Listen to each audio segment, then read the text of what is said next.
Alors, nous voici donc réunis pour la seconde partie de notre congrès. Et à présent, la réflexion avec notre premier invité. Il est directeur de recherche au CNRS au sein de l'unité théorie et histoire des arts et des littératures de la modernité. Il est l'un des pionniers des humanités numériques puisqu'il a fondé il y a de cela bien longtemps le site fabula.org, bien connu des chercheurs, et que par ailleurs il coordonne le projet Culture IA pour une histoire culturelle de l'intelligence artificielle. Mesdames et messieurs, je vous prie d'applaudir Alexandre Geffen.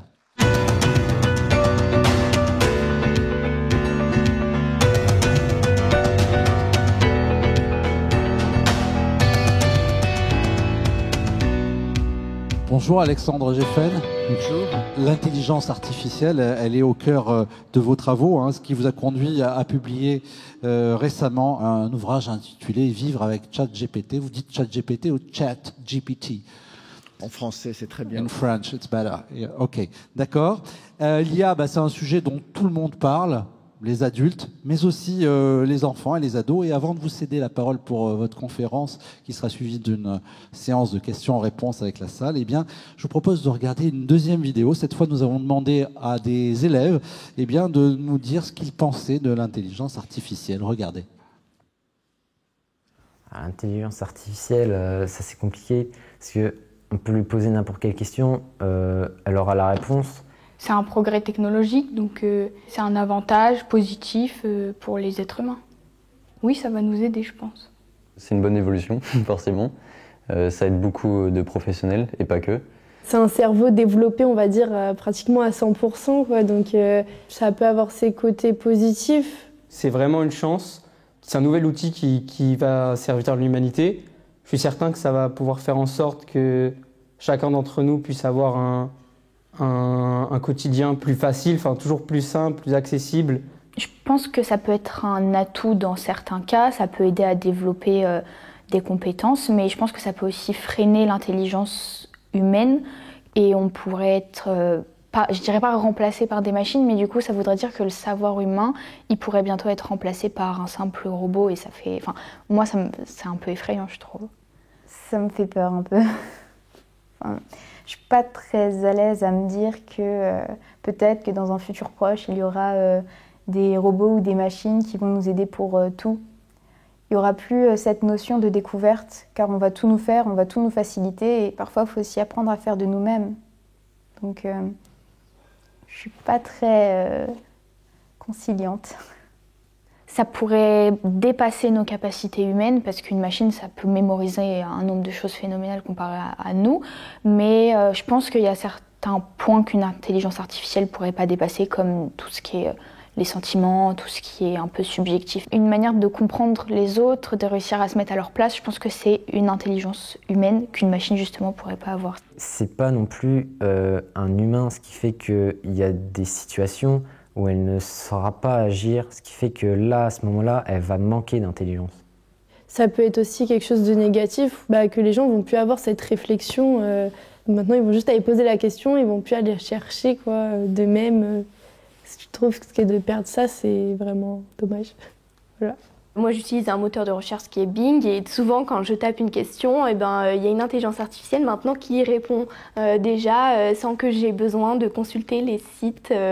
Donc, bien sûr, comme tout le monde, je lis cette réponse, je m'en inspire et ça permet d'être plus productif. Mais d'un autre côté, comme tout le monde, je vois l'aspect négatif. On se sert un peu moins de notre réflexion personnelle et puis il faut absolument qu'on fasse preuve de discernement lorsque l'on lit une réponse, puisque on sait tous que l'intelligence artificielle se sert de ce dont elle trouve dans Internet pour nous répondre, sauf que on sait tous que dans Internet il y a des fake news, donc il est possible que l'intelligence artificielle nous réponde n'importe quoi. On apprend beaucoup moins de choses par cœur, parce qu'on a accès à tout. C'était déjà le cas avec Internet, en fait, on a accès à plein d'informations, et donc on se sent beaucoup moins obligé d'avoir des savoirs direct. Par contre, il y a d'autres compétences qu'on développe plus. Donc je pense que ça modifie juste la manière dont on réfléchit. Mais non, ça n'amoindrit pas. Aujourd'hui, je pense que pour l'instant, on ne se rend pas vraiment compte totalement de ce qu'elle peut apporter pour plus tard. Il ne faut vraiment pas en avoir peur, je pense. Comme toute évolution, souvent, On en a peur, c'est l'être humain qui est comme ça aussi. On va s'y faire, ça va devenir une habitude de l'utiliser, comme c'est le cas déjà maintenant avec ChatGPT, on l'utilise de plus en plus. Après, c'est comme toute chose, ça a forcément des dérives et des menaces, mais je pense vraiment que c'est un train à ne pas rater. On peut applaudir ces élèves. L'intelligence artificielle, un train à ne pas rater, c'est une belle formule pour conclure ces propos qui sont pleins de sagesse et de maturité. Alors s'il y a quelqu'un qui n'a pas raté le train de l'IA, c'est bien vous, Alexandre Geffen. Et au cours de votre conférence, eh bien, vous allez nous expliquer pourquoi et comment utiliser l'intelligence artificielle, comment et pourquoi vivre avec l'intelligence artificielle. Vous avez devant vous 45 minutes. Merci. Ce que je souhaiterais faire avec vous aujourd'hui pour vous permettre un peu de positionner vos usages, de dialoguer avec ceux qui, parmi vos enseignants ou vos élèves, utilisent déjà l'IA. Ce que je souhaiterais faire donc, c'est prendre un petit peu de recul et vous donner un certain nombre de références qui sont d'ordre historique, d'ordre scientifique, d'ordre philosophique. Je suis tombé dans l'IA dans un laboratoire à Stanford il y a quelques années. Je n'ai cessé de m'y intéresser. Je la connais à la fois comme historien de la culture parce que j'observe, mon domaine de base c'est la littérature, j'observe des romans, des fictions qui mettent en scène l'IA, qui utilisent l'IA. Je la connais aussi parce que je fais ce qu'on appelle des humanités numériques et que je me sers de réseaux de neurones pour interroger des textes littéraires que je ne lis plus à la main, mais que je lis avec des machines. Et à partir de ce travail, à partir de ces réflexions, qui me conduisent à faire partie du centre du CNRS sur l'intelligence artificielle, d'y représenter les sciences humaines et sociales, je voudrais vous donner quelques éléments de prise de recul. Pour vous introduire à l'IA, on va faire un très très très long saut en arrière. On va se déplacer au Louvre, dans l'aile de Non, il y a 3500 ans. Et qu'est-ce qu'on va trouver? On va trouver un masque d'Anubis, un masque articulé qui servait à désigner le prochain pharaon par les prêtres égyptiens. Pourquoi je vous montre cette photo? Parce que le rêve d'avoir des instruments non humains, d'avoir une agentivité, une activité non humaine, il est aussi ancien que la civilisation. Vous trouverez des mécanismes, des sortes d'automates depuis le début de l'humanité. L'idée qu'on puisse avoir d'autres entités que les êtres humains, elle fait la jonction entre les plus anciennes civilisations et la contemporanéité. Je vous ai mis dans cette slide également la photo de robot Aibo auquel on rend hommage dans un temple au Japon. Il y a une très longue continuité. On veut rêver dans l'IA, souvent une religion qu'on appelle le post-humanisme. Et ça vient de très très loin. Ce qu'on espère aussi dans l'IA, c'est d'être les concurrents, d'être des démiurges, concurrents avec la nature. C'est pour ça que depuis très longtemps, on fait des automates. Je vous ai mis le traité des automates de Héron d'Alexandrie, un traité alexandrin de l'époque hellénistique. Et je vous ai mis un célèbre canard, le plus célèbre, peut-être, le canard de Vaucanson du XVIIIe siècle, qui était une machine à reproduire la digestion animale, le rêve de concurrencer la nature, le rêve d'avoir à travers des objets, des formes de vie artificielle, il est profondément ancien. Et lorsqu'on parle d'IA, on l'a vu aussi dans cette petite projection, on parle aussi de peur, on parle de la manière dont l'IA peut être un instrument de guerre, de combat. Ça, ce n'est pas nouveau. Le premier texte de l'histoire culturelle occidentale, l'Iliade d'Homère, 8e siècle avant Jésus-Christ, contient déjà la mise en scène d'une sorte de robot animé par lui-même, le robot Talos, que je vous ai mis en médaille. Et ce nom de Talos, c'est aussi le nom d'une machine de guerre américaine automatique. Sur la très longue durée, le rêve ou la peur de l'IA, elle est connotée, ils sont connotés par cette dimension guerrière, ce devenir Terminator, pour reprendre le film que vous avez projeté. Autre dimension qui n'est pas négligeable, et on l'a vu avec ce film de Spike Jonze, Her, c'est notre rêve d'avoir une sorte de compagnon. Il y a clairement dans l'IA le rêve de pouvoir parler, de pouvoir aimer quelqu'un qui serait parfait, qui serait mieux que les êtres humains. Vous connaissez la légende de Pygmalion et Galatée, le sculpteur Pygmalion, ne trouvant pas son bonheur parmi les femmes de sa ville, anime une statue. Il anime une statue, Galatée, qui a toutes les qualités que les femmes réelles n'ont pas. Et dans ces robots artificiels, je vous en ai mis un dans la photo, dans ce rêve de compagnons, d'agents conversationnels et d'agents amoureux, se dit beaucoup aussi de nos attentes de l'IA. Une autre dimension très, très forte, c'est la dimension de jeu. Un des grands moments de l'IA moderne, ça a été la défaite de Kasparov contre l'ordinateur d'IBM, Deep Blue. Eh bien ça, c'est un vieux mythe. On rêve depuis très longtemps d'avoir des machines qui jouent avec nous. Des machines qui jouent avec nous. Et au XVIIe siècle, Wolfgang von Kempelen promenait une machine, son joueur d'échecs, le Turc mécanique, ce qui s'appelait à l'époque, qui était supposé marcher avec un automate pour gagner aux échecs. En fait, c'était un trucage, une tricherie. Il y avait dans le Turc mécanique un nain qui agitait les pièces. Mais tout ça pour vous dire que lorsqu'on parle d'IA, on parle de nos rêves d'une vie artificielle, on parle d'un rêve de combattants artificiels, on parle de rêve d'un compagnonnage avec d'autres que nous, on parle d'un jeu, on parle d'une magie. Et je crois que toutes ces dimensions, elles font que notre rapport à l'IA, il n'est pas neutre. L'IA naît en 1957, lorsque dans un séminaire du Dartmouth College aux États-Unis, un ensemble de scientifiques venant à la fois des sciences cognitives, de la cybernétique, qui est l'informatique de l'époque, se réunissent. Mais l'IA n'arrive pas comme cela, elle arrive accompagnée par toute cette mythologie, et elle est la résultante d'un très long effort de l'humanité. Un très long effort de l'humanité, d'abord parce que derrière l'IA, il y a des ordinateurs, il y a beaucoup de ressources informatiques. Pour faire une requête de ChatGPT, vous avez besoin de serveurs qui se trouvent dans des fermes de serveurs, refroidis avec des grandes quantités d'eau, consommant énormément d'électricité, beaucoup plus qu'un simple moteur de recherche, 70 fois plus pour chaque requête.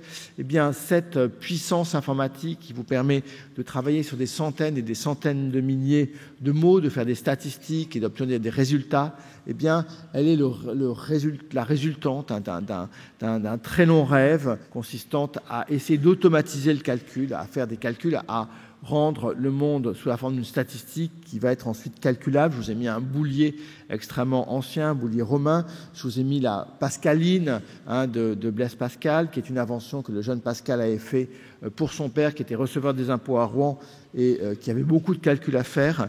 Et je vous ai mis aussi une machine, une des premières machines à cartes perforées, la machine d'IBM, des OMAG, de l'après-guerre. Donc ce long effort de l'humanité, il aboutit à quoi? Il aboutit à cette IA, et il s'accompagne d'un très long effort également du point de vue de la réflexion sur l'intelligence et de la formalisation de l'intelligence, de ce qu'on appelle le raisonnement artificiel. Ça, c'est aussi extraordinairement ancien. Je vous ai mis l'organon d'Aristote,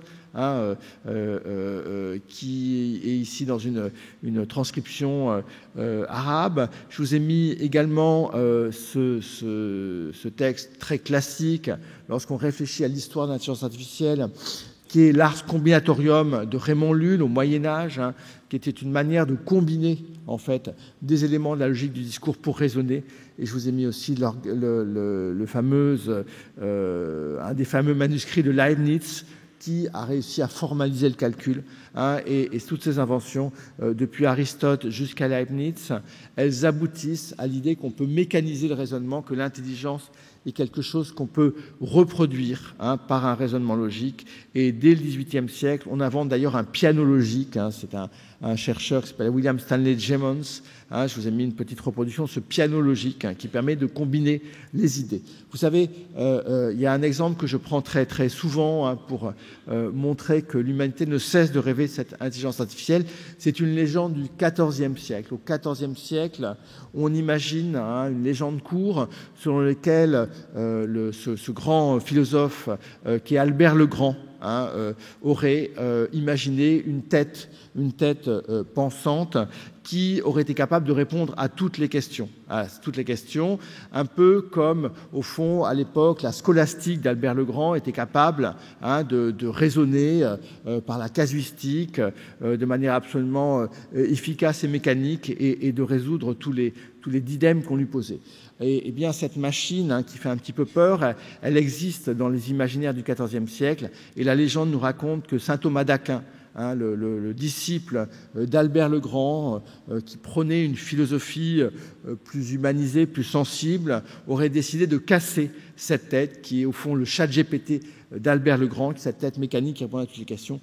Et saint Thomas d'Aquin se serait donc proposé de remplacer par une interaction humaine cette mécanique de la scolastique. Donc l'IA, elle vient d'extraordinairement loin, elle vient de tous nos rêves humains de compagnonnage, de dépassement de notre intelligence, de rivalité avec la création divine. Lorsqu'on crée des créatures artificielles, elle charrie, elle emporte toute une série de rêves et de fantasmes. Passons maintenant à l'IA moderne. L'IA moderne, qu'est-ce que c'est que l'IA moderne? Après cette longue histoire que je ne vous raconterai pas, des années 50 jusqu'aux années 2010, on a une phase d'accélération extrêmement forte qui se produit au XXIe siècle lorsque on rentre dans ce qu'on appelle l'apprentissage profond, le deep learning, où on a des réseaux de neurones artificiels basés sur la manière dont nous raisonnons, qui deviennent capables de comprendre par eux-mêmes le monde. Qu'est-ce que ça veut dire ? Ça veut dire qu'en fait, l'humanité, depuis fort longtemps, en tout cas depuis le XIXe siècle, représente la nature, les comportements humains, par des statistiques, par des données. Tout au long de ces siècles scientifiques, on a transformé en données la manière dont les gens se comporter. La statistique, elle naît au XIXe siècle avec les sciences sociales. On a transformé en données la nature, on a fait des tables, on a fait des calculs. On a au XXe siècle le début aussi de la dataïfication, de la transformation en données de tous nos comportements, de tous nos savoirs, puisqu'on numérise les livres, on numérise la musique, et on a donc une extraordinaire quantité de données. Qu'est-ce qui se passe lorsqu'on a cette extraordinaire quantité de données? Eh bien, on a des outils statistiques qui permettent à une machine d'analyser et d'interpréter par elle-même ces données. Un réseau de neurones artificiels, qu'est-ce que c'est? C'est un procédé pour organiser d'énormes quantités de données automatiquement par la machine. Et c'est tout simplement ça. Derrière ChatGPT, vous avez une capacité à analyser le langage qui se fonde sur des modèles statistiques. Et dans ce début du XXe siècle, on voit émerger ce qu'on appelle des modèles de fondation. Qu'est-ce que c'est que des modèles de fondation? Ce sont des analyses par des machines de toute une série de savoirs. Dans ChatGPT, c'est le savoir de la langue. Dans les modèles qui vous génèrent des images comme Midjourney ou DALL-E, ce sont les images. Dans d'autres outils, par exemple pour analyser l'ADN, pour analyser les mathématiques, on analyse d'autres codes. Le monde est un code. Le monde est un code. Le monde, ce sont des masses de données, des flux de données, des lacs de données, comme on dit souvent. Et en fait, des statistiques permettent à une machine d'organiser ces données, de produire par elle-même ses conclusions.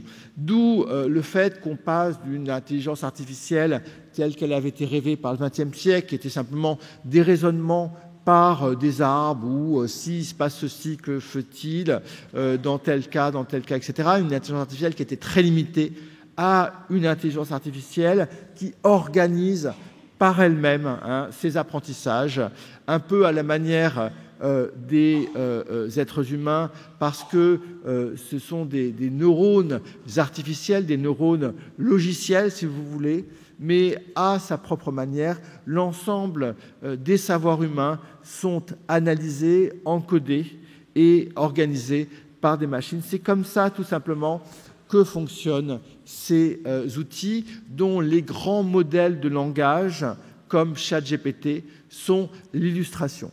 Et ces grands modèles de langage, on va expliquer un peu plus précisément comment ils fonctionnent, mais il faut bien voir qu'on va vers un moment où la machine va être capable de passer d'un code à un autre. C'est ce qui se passe lorsque vous demandez de générer une image, vous passez d'un code textuel à un code visuel. C'est ce qui se passe également lorsque vous avez des outils qui sont capables, par exemple, de vous créer une vidéo à partir d'un texte, d'analyser une image et de la transformer en texte, de passer, par exemple, aussi d'un texte à une musique. La machine a la capacité d'analyser le code humain, de faire des prédictions et aussi de passer, d'imiter l'être humain lorsqu'il passe d'un code à un autre, d'une langue à une autre.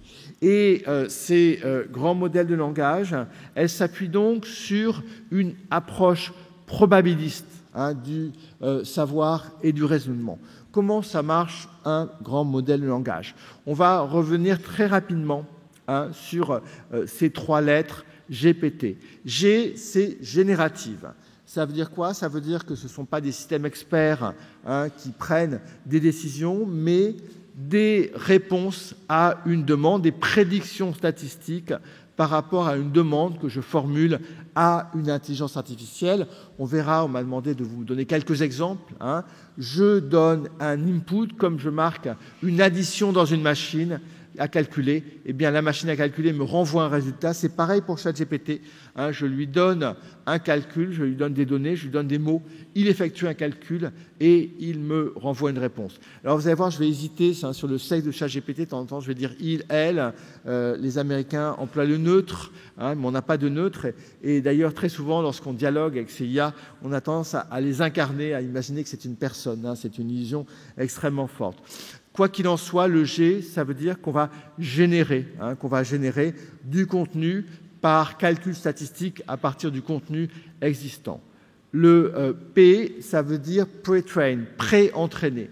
Ça veut dire quoi? Ça veut dire qu'à un moment, pour avoir des règles sur les mots, des règles sur le sens, il va falloir donner une grande quantité de savoir à la machine. Qu'est-ce qu'on fait? Eh bien, on prend l'ensemble des textes sur le web, on prend des centaines de milliers de livres qui se trouvent dans Google Books, on prend tout ce qu'on trouve finalement et on met ça dans la machine, on injecte 150 000 milliards de mots à la machine et on lui demande de prédire les relations entre les mots.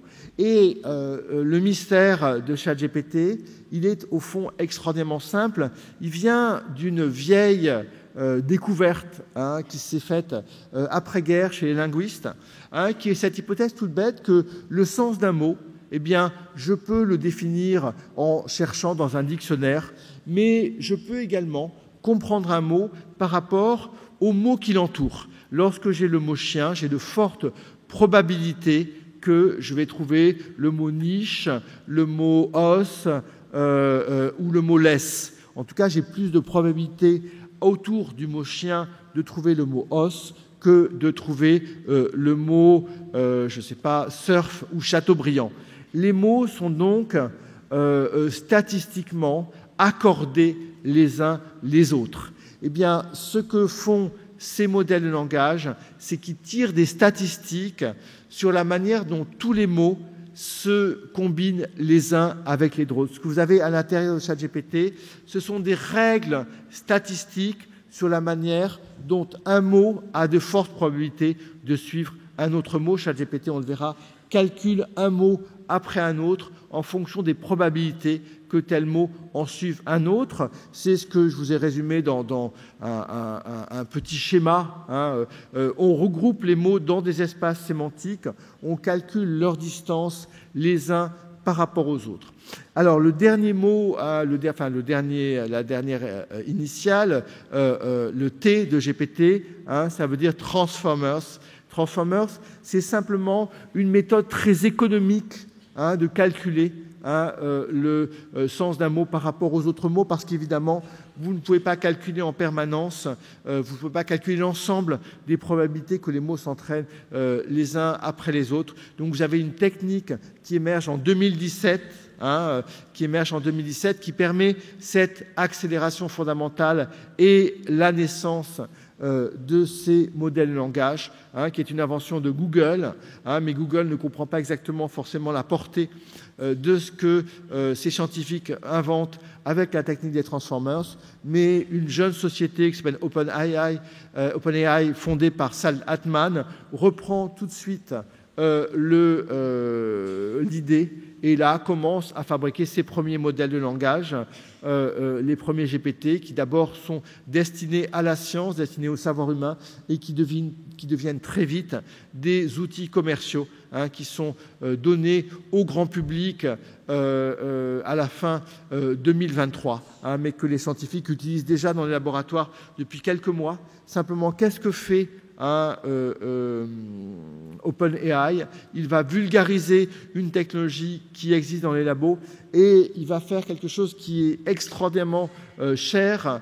C'est non pas de l'entraîner sur des petits corpus, mais d'acheter en fait toutes les ressources linguistiques du web. On parle même de capitalisme linguistique. Il va acheter tous les mots du web pour entraîner son modèle de langage et avoir donc un résultat beaucoup plus puissant, avec beaucoup plus de savoir. Autre chose que la société OpenAI fait lorsqu'elle va lancer ChatGPT, c'est qu'elle va comprendre que si jamais on fait réfléchir des réseaux de neurones sur des textes qu'on trouve sur le web, eh bien on va tomber sur beaucoup de choses qui ne sont pas très, très sympathiques. Sur le web, vous avez beaucoup de forums complotistes, conspirationnistes. Vous avez en fait ce qu'on appelle les biais. Vous allez trouver au fond des représentations très anciennes sur les rapports entre les groupes humains, entre les hommes et les femmes. Vous allez avoir des biais racistes, vous allez avoir des biais misogynes que vous allez attraper lorsque vous allez entraîner votre modèle de langage. Que décide OpenAI? Et c'est ça qui rend ChatGPT abordable et utilisable par chacun, c'est qu'il décide d'utiliser des êtres humains pour corriger les résultats de son outil. Et OpenAI va embaucher des dizaines de milliers de personnes, souvent d'ailleurs dans des pays du tiers-monde, qui seront payés 1 euro de l'heure pour juger les résultats de son GPT et essayer de dire là ça va pas, là il faut faire attention, etc. Et ça conduit à une intelligence artificielle qui va être alignée sur des valeurs, les valeurs de Sam Altman, qui est un démocrate américain très progressiste, ce qui fait que parfois on a pu dire que ChatGPT était woke.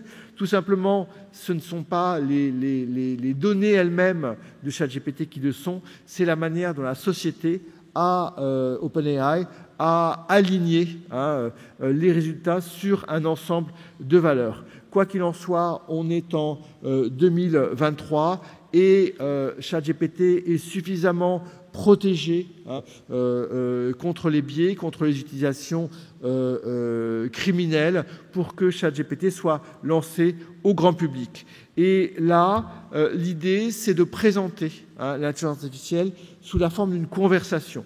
La conversation, c'est quelque chose qui est fondamental dans l'humanité et lorsque tout d'un coup on peut converser avec une entité non humaine, on a une véritable rupture dans nos manières de sentir et de penser. On parle même d'une rupture anthropologique. Pour la première fois, nous conversons avec une entité artificielle. Ça, Turing, dont j'ai mis la photo, Alan Turing, l'inventeur génial de la cybernétique, l'avait déjà imaginé. Il avait même imaginé ce qu'il avait appelé le jeu d'imitation, ce qu'on appelle aussi le test de Turing, consistant à se dire, voilà, on va être face à des intelligences artificielles, eh bien, il y aura un moment où ces intelligences artificielles, je ne pourrai plus faire la différence entre elles et un être humain.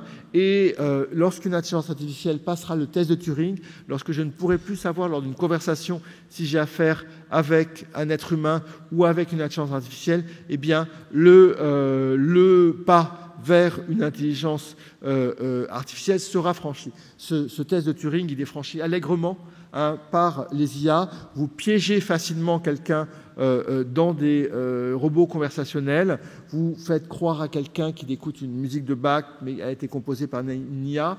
Vous lui faire croire qu'il voit une photo, mais c'est une photo artificielle. Donc on a clairement passé le test de Turing, et tout d'un coup, à travers ce vieux modèle, je vous ai mis Platon et Socrate, ce vieux modèle de la conversation comme modalité d'accès au savoir, qui est aussi le modèle de l'échange pédagogique, pourrait-on dire. Eh bien, on a une illusion de présence, on a une illusion de parler à quelqu'un d'autre, on rentre dans ce rêve post-humaniste de pouvoir converser avec une entité suprême. Cette conversation, ce moment où nous commençons à échanger avec une intelligence artificielle qui va produire des textes qui sont à la fois très humains, mais qui en même temps sont trop humains, eh bien, il a été décrit dès les années 70 par un scientifique japonais qui s'appelle Masahiro Mori, comme l'entrée dans la vallée de l'étrange. Nous rentrons dans une vallée d'étrangeté où nous avons des productions qui ressemblent beaucoup aux productions humaines sans les être tout à fait. Nous sommes à la fois dans quelque chose qui est la combinaison de tous les savoirs humains, de tous les discours humains, et en même temps, nous sommes dans quelque chose qui n'est pas humain, et nous sommes troublés. Et nous sommes dans ce moment de trouble où nous commençons à apprendre à vivre avec ces IA, à savoir comment les utiliser intelligemment. Que peut-on leur déléguer? Quelle partie de nos apprentissages, de nos savoirs, de nos capacités de rédaction, de notre aptitude rhétorique peut-on déléguer, peut-on sous-traiter, pourrait-on dire, à ces instruments? Qu'est-ce qui peut être augmenté et qu'est-ce qu'il ne faut pas augmenter? Et ce trouble est d'autant plus grand que ces organisations par les réseaux de neurones, elles sont bien plus que de simples combinaisons statistiques, puisque en fait, en entraînant les réseaux de neurones sur le langage humain, on lui confie le savoir humain. À travers la manière dont le langage décrit le monde, eh bien, l'humanité a encodé sa manière de sentir, sa manière de se comporter. Une IA ne sait pas ce que c'est que mettre les pieds dans l'eau pour se baigner, mais une IA a eu devant elle des centaines de milliers de textes qui décrivent la sensation du baigneur. Elle en a déduit dans ses réseaux de neurones les mots qui vont avec les sensations du bain en mer. Eh bien, lorsque vous demandez à ChatGPT quelle sensation éprouve-t-on lorsqu'on se baigne, il peut vous répondre, non pas en s'étant baigné, mais en ayant appris des raisonnements humains, des sensations, des descriptions des écrivains, etc., etc. Qu'est-ce que c'était qu'un bain de mer? Donc, vous voyez, c'est ce qu'on appelle les capacités d'émergence. Ces analyses par les réseaux de neurones sont capables de produire des savoirs, des combinaisons de savoirs extrêmement avancés. Alors, on fait passer des tests de QI, des tests très nombreux à ChatGPT. Dans certains cas, il réussit à passer des examens de type licence, par exemple en droit. Dans d'autres cas, on estime qu'il a le QI d'un adulte de 20 ans, on estime qu'il a les compétences psychologiques d'un adolescent. Tous ces tests sont un peu absurdes parce que les modes de savoir, les modes de connaissance, les modes d'intelligence d'une intelligence artificielle ne sont pas comparables aux êtres humains. Il est capable de faire des choses que nous sommes absolument incomparables. Moi, je ne sais pas résumer les 3 lois de la thermodynamique en néerlandais en moins de 2 secondes. ChatGPT est capable de le faire. En revanche, mon fils de 4 ans est capable de faire des déductions que ChatGPT n'est pas capable de faire. Donc, il est difficile de comparer ces intelligences, mais en tout cas, elles nous font rentrer dans un monde extrêmement énigmatique qui, pour nous qui menons une esquisse de réflexion philosophique, est absolument extrêmement forte. Quand je dis nous, ce sont les gens qui travaillent autour de moi dans ce projet que tout à l'heure vous avez évoqué. En tout cas, ces intelligences artificielles nous font réfléchir à notre relation à la nature. C'est pour ça que je vous ai mis une cire de Fragonard. Qu'est-ce que c'est que l'humanité? Est-ce que nous sommes des mécaniques, comme le pensait Descartes, avec quelque chose de spirituel en plus? Est-ce que notre cerveau est uniquement un mécanisme? Est-ce qu'au fond, notre cerveau n'est qu'une capacité à traiter de l'information et nous réfléchissons à notre relation aux autres vivants. Très souvent, l'intelligence artificielle s'accompagne de réflexion sur d'autres formes d'intelligence, y compris les intelligences non humaines et animales. Clairement, les capacités textuelles exceptionnelles de ces outils pour traduire, puisque je vous le disais, il a le code des langues du monde, pour transformer les textes, pour structurer les discours, pour synthétiser des savoirs, sont extraordinairement impressionnantes, et on va en voir quelques exemples. Ces potentiels pour l'éducation sont non moins forts. Vous pouvez créer des cours, vous pouvez personnaliser des devoirs, vous pouvez faire de l'aide à la correction, vous pouvez faire des exercices extrêmement nombreux. Tout ça, c'est clairement une révolution pour le savoir humain, pour la manière dont nous communiquons entre nous. Et clairement, nous devons réfléchir à tout ça. Nous devons prendre en compte d'abord ce qui est l'impact cognitif de ces IA. Ce sont des outils d'augmentation de notre capacité à comprendre et à rédiger. Michel Serres, dans un ouvrage qui a déjà pratiquement une vingtaine d'années, qui s'appelle Petite Poussette, disait que c'était très bien d'avoir Google, comme ça on n'aurait plus besoin de se souvenir, mais on libérerait notre esprit à des tâches plus créatives. Qu'est-ce qui se passe lorsque nous déléguons notre capacité à traduire à un outil d'intelligence artificielle? Qu'est-ce qui se passe lorsque nous déléguons à une intelligence artificielle notre capacité à résumer, à synthétiser, ce que fait formidablement bien ces outils-là? Qu'est-ce qui se passe lorsque nous nous faisons aider pour nos échanges humains, quand nous faisons rédiger les lettres de motivation par des modèles de langage, lorsque même dans nos conversations, nous utilisons pour convaincre quelqu'un d'argumentaire rhétorique qui est rédigé par ChatGPT. Les enjeux sont extrêmement nombreux. Je vous ai mis une photo de 2001, l'Odyssée de l'espace. C'est le moment où l'Australopithèque, il y a 3 millions d'années, découvre ce que c'est qu'un outil. Nous avons, depuis que l'humanité existe, appris à faire avec des outils. Et nous allons avoir maintenant des outils qui sont néanmoins d'une puissance gigantesque, puisqu'ils peuvent remplacer, augmenter des capacités extraordinairement avancées dont nous pensions qu'elles étaient le propre de l'humain et qu'elles nous différenciaient des animaux, justement ces capacités d'intelligence. Qu'est-ce qui se passe lorsque nous les sous-traitons? Il y a des capacités qu'on désapprend. Moi, j'ai désappris à traduire un email depuis que j'ai des intelligences artificielles qui m'aident. Je m'aperçois dans mes propres processus de travail que je m'en sers beaucoup pour faire des résumés, des synthèses ou des développements argumentaires. Je perds peut-être des capacités que j'ai pourtant appris il y a fort longtemps dans ma formation. Il faut vraiment réfléchir. Lorsque la calculatrice est arrivée dans les cours de mathématiques, on a décidé de ne pas renoncer à faire apprendre aux enfants les tables de multiplication. En même temps, on a décidé de ne pas non plus exclure totalement la calculatrice des cours de mathématiques.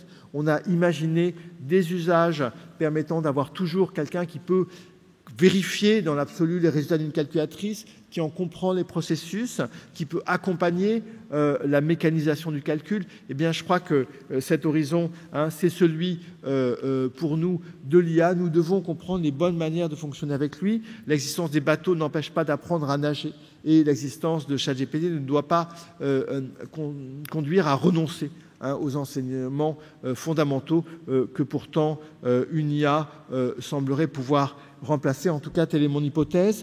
Pour la société, le challenge est extrêmement gigantesque, puisqu'il y a toute une série de métiers qui peuvent être remplacés. Le grand remplacement algorithmique, je vous ai mis en photo la révolte des canuts à Lyon au XIXe siècle. Ça date du moment où on a mis les premiers métiers à tisser programmables. Ces premiers métiers à tisser, eh bien, ils ont conduit les ouvriers tisserands à une révolte.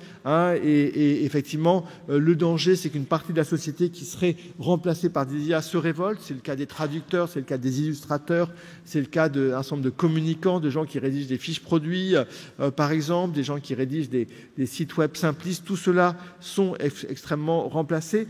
Pour nos démocraties, les challenges sont absolument gigantesques. Les défis politiques et éthiques sont immenses. Je vous ai mis 2 images qui sont 2 illustrations de l'intelligence artificielle.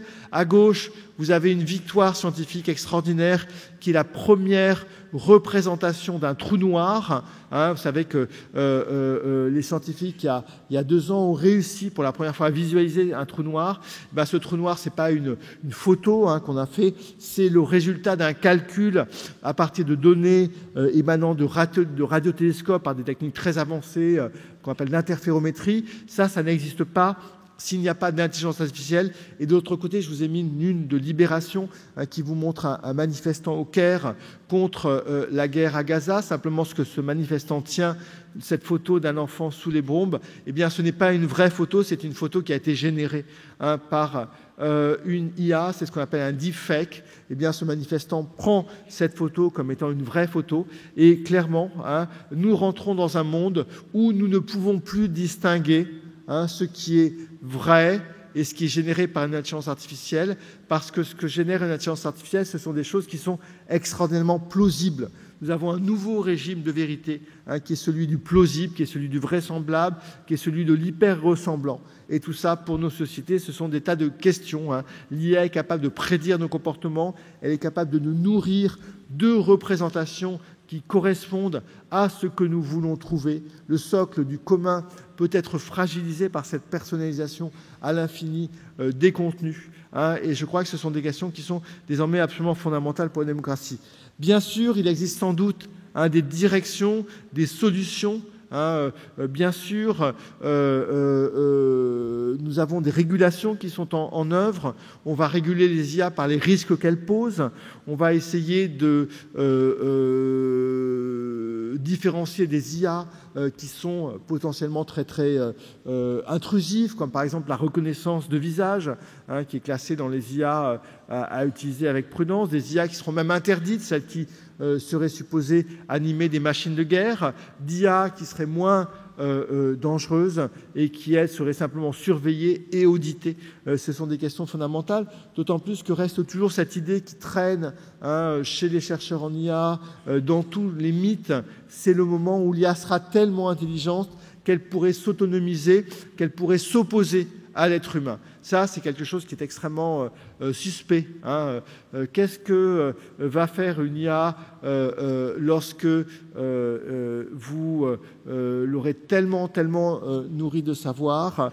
Est-ce qu'elle va se comporter dans une relation de rivalité, dans une relation de compétition d'une espèce à une autre espèce et détruire l'humanité comme dans le mythe de Terminator? Est-ce qu'elle va vouloir cohabiter avec nous et nous aider? C'est ce que Yann Lequin, le père français de l'intelligence artificielle, qui est le patron de l'IA chez Google, il nous promet une nouvelle renaissance par des IA qui pourront combiner tous les savoirs humains et nous permettre de fabriquer de nouveaux médicaments, de nouveaux matériaux, de faire des progrès scientifiques gigantesques. Les questions sont immenses. Pour le moment, nous devons apprendre à maîtriser les IA, à savoir les utiliser en utilisant des IA qui sont contrôlées, qui sont alignées selon des systèmes de valeurs. Reste ensuite à savoir si les valeurs de la société qui fait ChatGPT sont exactement les nôtres. Clairement, les valeurs de la Silicon Valley ne sont pas forcément les valeurs qui président ici, et encore moins qui vont présider dans d'autres champs culturels. Clairement, il y a des rivalités géopolitiques et culturelles très profondes. Lorsque vous analysez le langage, vous n'analysez pas tous les langages du monde, puisque OpenAI, c'est 90% de contenu en anglais. Et donc, en entraînant votre modèle de langage sur de l'anglais, vous attrapez la manière de penser du monde anglo-saxon, que vous vous en rendiez compte ou pas, et même si vous corrigez les biais, votre correction elle-même n'est pas neutre. Donc toute une réflexion, toute une adaptation des IA qui consiste peut-être à avoir des IA spécialisées pour l'éducation, à faire ce qu'on appelle du fine-tuning, à adapter des IA, à les contrôler très étroitement, à mettre toujours un humain dans la boucle, à réfléchir avec sagesse et sérénité sur les modes de coproduction de savoir, de co-rédaction.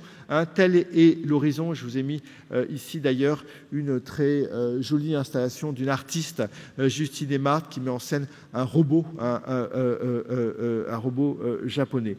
Voilà, alors On va maintenant, il nous reste quelques minutes, donner un ou deux exemples. Je crois que certains d'entre vous n'ont jamais utilisé ChatGPT, mais si vous le souhaitez, vous pouvez avoir d'autres éléments de réponse dans ce livre que j'ai produit pour l'Observatoire il y a quelques mois. Et je vais donc maintenant passer à une petite démonstration. Cette démonstration, je vais la faire sans filet. Je vais la faire sans filet, puisque je suis en temps réel, je suis devant donc mon interface de ChatGPT qui va répondre aux questions que je lui pose. Alors on pourrait faire le test de vous demander de poser une question à ChatGPT. Imaginons, je ne sais pas, un usage pédagogique facile. Comment expliquer la gravité à un enfant du primaire? Je vais demander ça à mon modèle de langage. Et il me génère en temps réel une réponse. J'ai de l'information qui passe dans des câbles, qui passe sous l'Atlantique, qui va interroger des fermes de serveurs de l'autre côté de l'Atlantique, du côté de la Californie. Et là, en ce moment même, vous avez des réseaux de neurones qui prédisent que pour gravité primaire, on doit avoir tel ou tel mot, que quand on combine expliquer avec gravité primaire, eh bien, je dois construire un exercice pédagogique qui est la combinaison d'autres exercices pédagogiques que ChatGPT a eu comme exemple, mais qui se trouve produit en fonction de ma demande contextuelle. Et ChatGPT combine des centaines de milliers d'exercices pédagogiques, de centaines de milliers d'explications de la gravité pour me produire cela. Et là, c'est très facile de le faire transposer. Il suffit que je lui demande et à un enfant de maternelle, dans une version simplifiée, hop, au travail, ChatGPT, il me propose d'imaginer une histoire. Il me propose de montrer plutôt qu'expliquer. Il a appris des modèles pédagogiques qui ont été injectés, ce type d'explication. Et le résultat est à la fois troublant de vitesse, d'efficacité. Il peut être tout à fait discuté. C'est pour ça qu'on a quand même besoin de pédagogues. Je ne sais pas en fait sur quel livre se base ChatGPT pour raisonner avec moi. Je peux lui dire de me traduire ça en anglais très facilement. En anglais, c'est trop facile. En breton. Est-ce qu'il y a des bretonnisants qui pourront vérifier cela? Alors là, on sort totalement de ma zone de confort. Je ne peux pas vous dire si c'est pertinent. Alors, ce qui est très frappant, et peut-être que le breton est complètement fantomatique, c'est qu'un modèle de langage ne sait pas qu'il ne sait pas. Pourquoi il ne sait pas qu'il ne sait pas? Parce qu'il n'a pas de représentation du monde, il a simplement des statistiques sur les mots. Donc si vous interrogez ChatGPT sur des choses qu'il ne connaît pas, il ne se rendra pas compte qu'il n'a pas de données, mais il va calculer la manière dont les mots vont s'enchaîner. C'est ce qu'on appelle une hallucination, et ça, c'est un vrai danger pédagogique, c'est une vraie limite à la pédagogie. Ce que on peut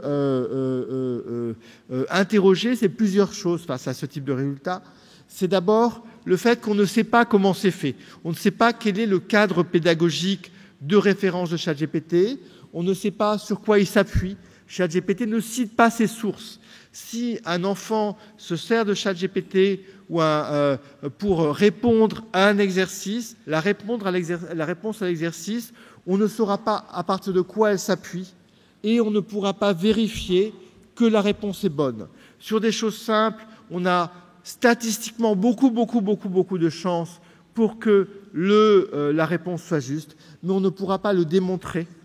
On n'est pas dans un modèle de savoir, on est simplement dans des statistiques sur l'apparition des mots. C'est à la fois donc absolument ébouriffant en termes de capacité à manipuler la connaissance et en même temps extrêmement troublant parce que si je demande à ChatGPT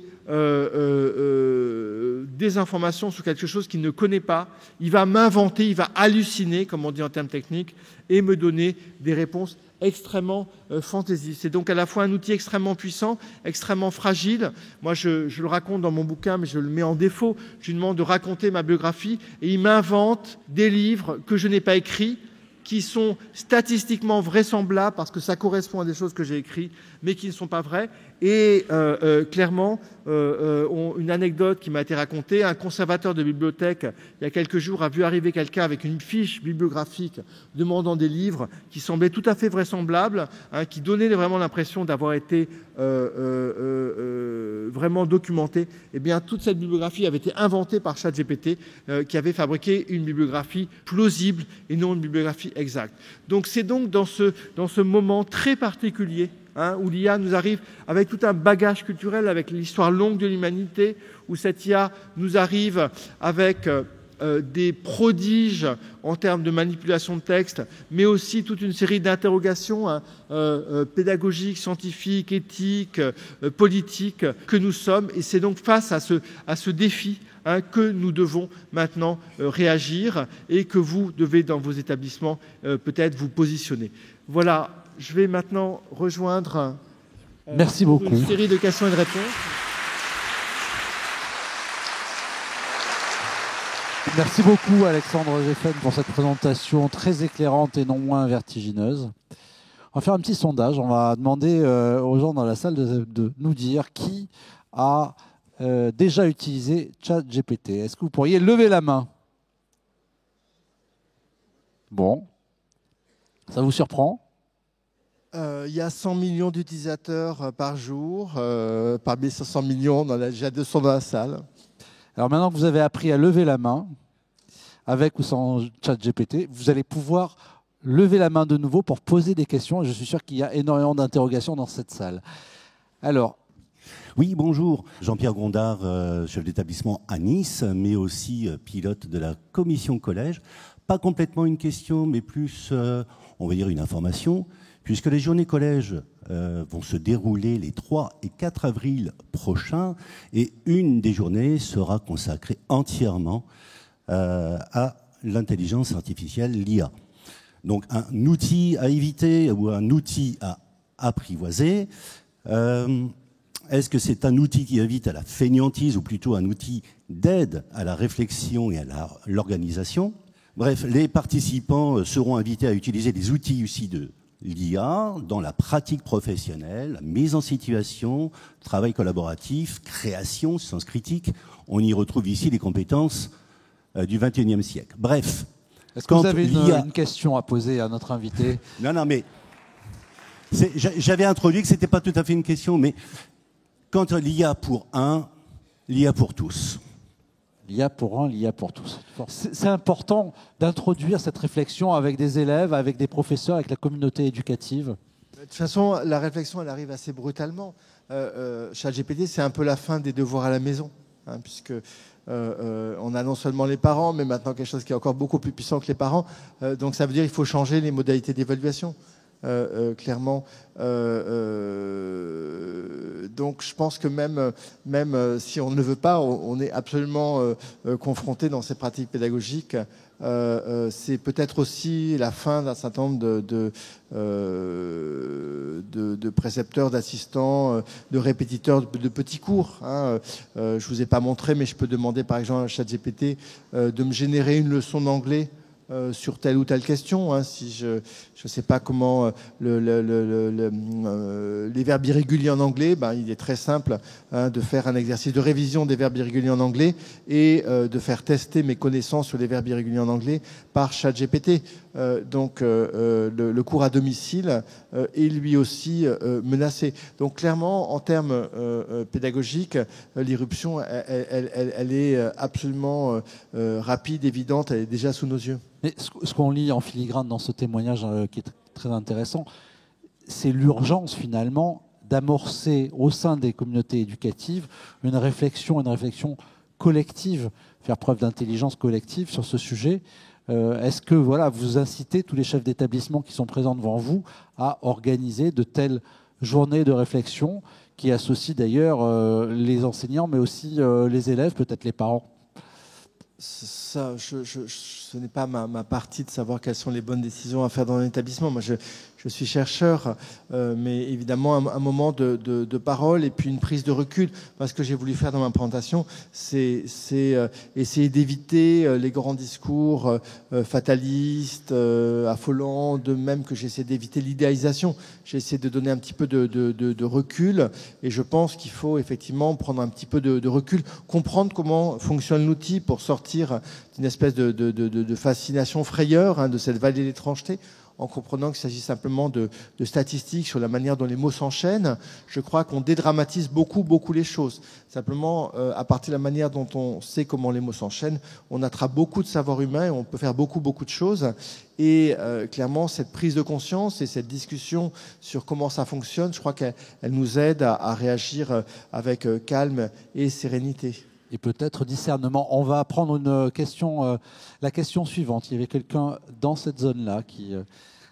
Oui, vous parlez de l'intelligence artificielle comme un élément statistique. Donc une question que je me pose assez régulièrement, c'est finalement aujourd'hui, l'IA vient de Californie. Quid d'une IA soviétique ou chinoise et des réponses que ça formulerait?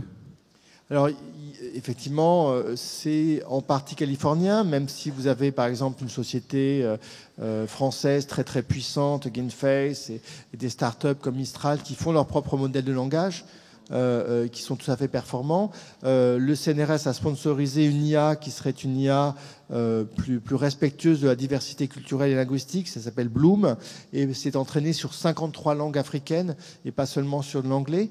Et l'autre, effectivement, vous l'évoquez, la Chine, c'est un acteur majeur de l'IA. Dans les congrès en IA, il y a la moitié des participants qui sont des Chinois. La Chine avance d'autant plus vite qu'elle n'a pas les mêmes garde-fous éthiques type RGPD, que ce sont des sociétés où l'idée qu'il y ait une régulation des comportements par la pression sociale est beaucoup plus acceptée. Ce sont des sociétés qui gardent un vieux fonds animiste dans lequel cohabiter avec des entités artificielles, c'est pas du tout un problème. Quand vous avez au Japon le rapport, enfin moi je connais surtout le Japon plus que la Chine, le rapport au robot, il est beaucoup plus naturel que dans les sociétés occidentales. Alors en revanche, la Chine a lancé son équivalent du ChatGPT grand public il y a quelques mois, mais ils ont pour des usages grand public beaucoup de retard pour une raison extrêmement simple, c'est qu'il faut que, je vous disais que ChatGPT avait été aligné sur un certain nombre de valeurs. Ça a déjà pris beaucoup de ressources pour le faire dans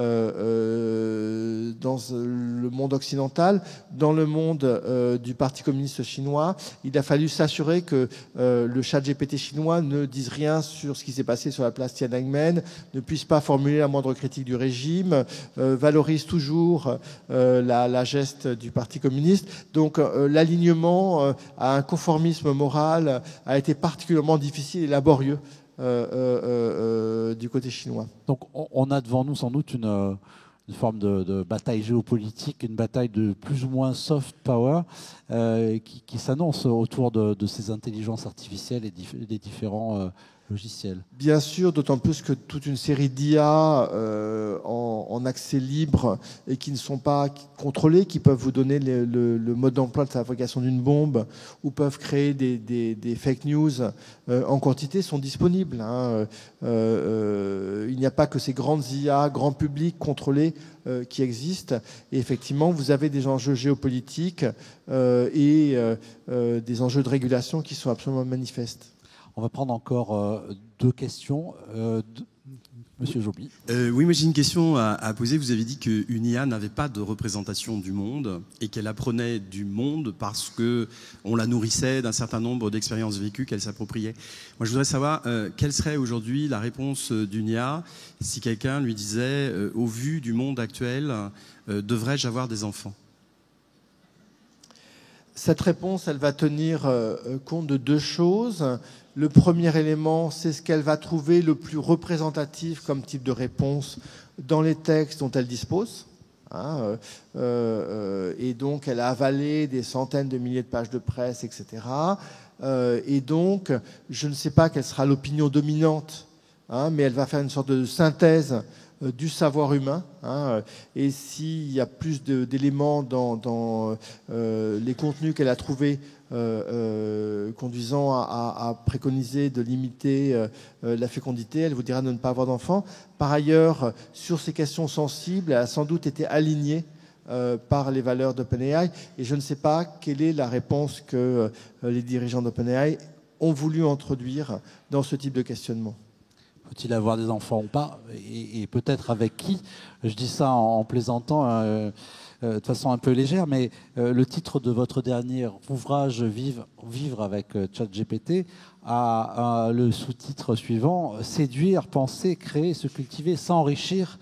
L'intelligence artificielle aura-t-elle réponse à tout? Ça veut dire que dans nos vies amoureuses, on peut, voire familiales, conjugales, on peut aussi être amené à utiliser cet outil? Bien sûr, de manière différente. D'abord parce que vous avez maintenant des compagnons amoureux. Vous avez des IA de compagnie comme Replica qui simulent votre petit ami, votre mari idéal. Et on a même quelques Japonais qui se sont mariés virtuellement avec des entités artificielles. Et d'autre part, dans les simples outils de rencontres extrêmement répandus, vous avez de l'IA pour choisir votre partenaire idéal, qui va faire un choix algorithmique pour vous, et vous allez utiliser de l'IA pour composer, pour dialoguer avec la personne que vous voulez séduire. Vous vous souvenez quand même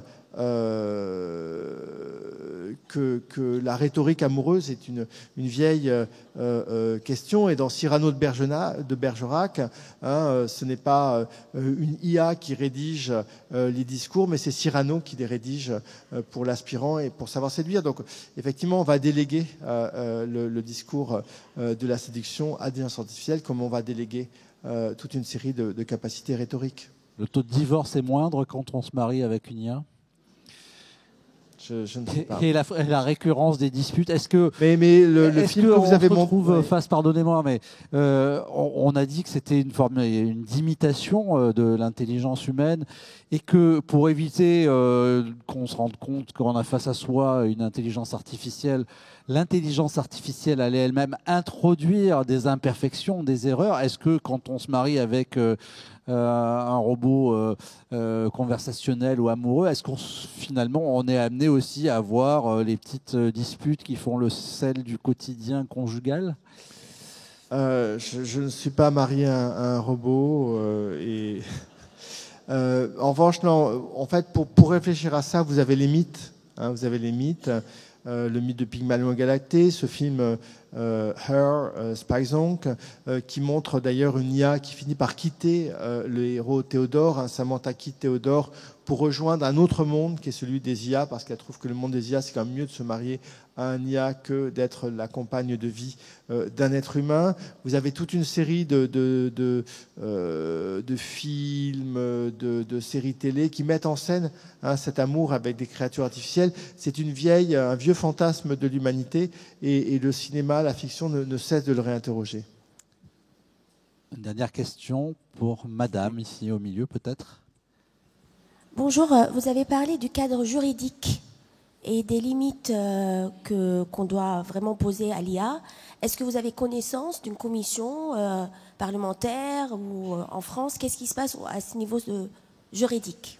Merci. En fait, les institutions se sont emparées massivement des questions juridiques et éthiques, et les débats sur la régulation de l'IA, vous en avez au niveau des Nations Unies, vous en avez au niveau de l'Union européenne, vous avez au niveau français.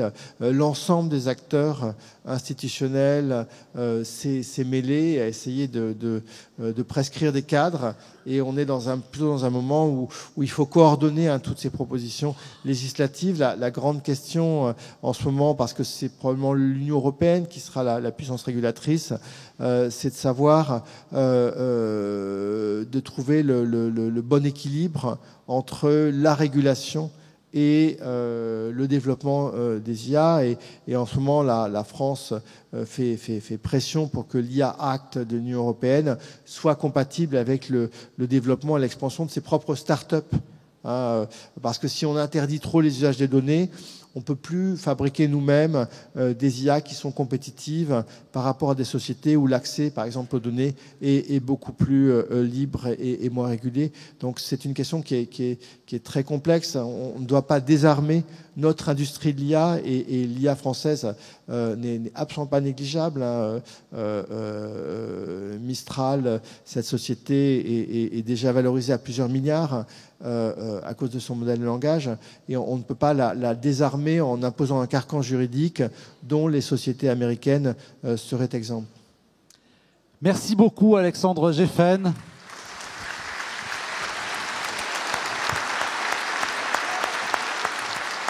Merci à vous d'avoir partagé votre réflexion et votre savoir sur l'IA.